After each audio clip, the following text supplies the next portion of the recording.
வணக்கம். நாங்கள் இன்றைக்கி என்ன காட்ட போகிறோம்டா, இந்த சுண்டங்கத்தரியில் கத்தரியை ஒட்டி எப்படி காய்க்க வச்சுக்கிறோம் வேண்டதை காட்டுறோம். பாருங்க, மிக அழகாக, அதாவது ஆப்பட்டு முறை இங்கே ஒட்டி இருக்குது. பார்த்திங்கன்னா தெரியும், இந்த கை காட்டுற இடத்த தெரியும் உங்களுக்கு. ஆப்பட்டு முறையில் இதை ஒட்டப்பட்டிருக்குது. மிக ஒரு ஒட்டி பாருங்க, எத்தனை காய்கள் அப்படியே தூக்கி காட்டுறேன் எப்படி காய்ச்சிருக்கேன். இதில் இருந்து இப்போ காய்கள் நாங்கள் பறிச்சிட்டோம் ஏற்கனவே. அதே மாதிரி இங்கே பாருங்கள், இதில் ஒட்டின இடத்துலேருந்து இங்கே வந்து இப்படி ஒரு காய் காய்ச்சிருக்கிறார். அது பிளாஸ்டிக்கு நாம் இந்த காய்கள் அங்கே தொங்குது. அதே மாதிரி இங்கேயும் ஒட்டியிருக்கிறோம். இது கோடிப்புறத்தில் வளர்ந்த, சும்மா தானாக வளர்ந்த சுண்டங்கத்தரியில், இப்படி தானாக வளர்ந்த சுண்டங்கத்தரியில் என்ன செய்கிறேன்னு சொன்னால், ஆப்பட்டு முறையண்டு இதை இப்படி கட் பண்ணி போட்டு இதுக்குள்ளே இதை ரெண்டாக கிழிச்சிட்டு, சாதாரண கத்தரிண்டி ஒரு தலைப்பை எடுத்து அதுக்குள்ளே வீ மட்டும் ஆப்பட்டு முறையில் வீ ஆக்கி போட்டு ஒட்டி போட்டு ஒரு நாரால் கட்டி விட்டிங்கன்னு சொன்னால் தண்டை வாட்டிலே அது எங்களுக்கு வளர்ந்து காய்ச்சி கொண்டிருக்கும்.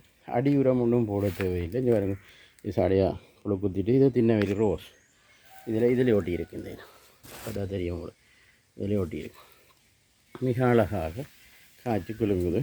நிறைய இந்த இதில் இருக்குது ஒரு கண்டில் பாருங்க, இதில் ஒட்டி கிடக்கு. இதில் ஆப்பட்டு முறை ஒட்டி கிடக்கு. காய பாருங்க, காயின் பேரந்தாங்கி இல்லாமல் அது வளைஞ்சி போயிருக்கு. சின்னொரு அடியில் நிற்கிற சுண்டங்கத்தரி மிக சிறப்பாக இதை நாங்கள் ஒட்டி இருக்கிறோம். இதே மாதிரி நீங்களும் என்ன செய்யலாம்னு சொன்னால், வீட்டில் ஒட்டி இந்த கத்தரிக்காய்களை நீங்களும் அதாவது ஆர்கானிக் முறையில் நல்ல கத்தரிக்காய்களை நீங்களும் பெற்றுக்கொள்ள முடியும். பாருங்க, பேரை தாங்க இல்லாமல் கண்டு வழிய தங்கினதால் நான் அதுக்கு முட்டு கொடுத்துக்கிறோம்.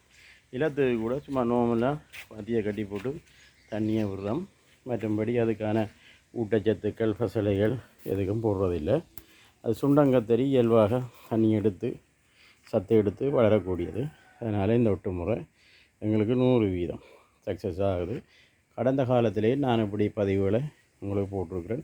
இதே மாதிரி நீங்களும் உங்களோட வீட்டில் இருக்கிற சுண்டங்கத்தரியை நட்டு கூட நீங்கள் வளர்த்து இப்படி உருவாக்கிக்கலாம். நோயும் பெருசாக வராது. ஏனென்றால் இந்த தாய் தாவரம் நோய் எதிர்ப்பு சக்தியை கொண்டது சுண்டங்கத்தரி, அதனால் நோயும் வராது.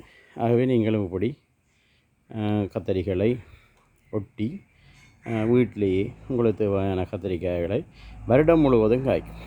இது அதாவது மற்ற கத்தரி போல் ஓய்ந்து விடாது, தொடர்ச்சியாக காய்த்து கொண்டே இருக்கும். பெற்றுக்கொள்ளலாம். ஓகே, நன்றி.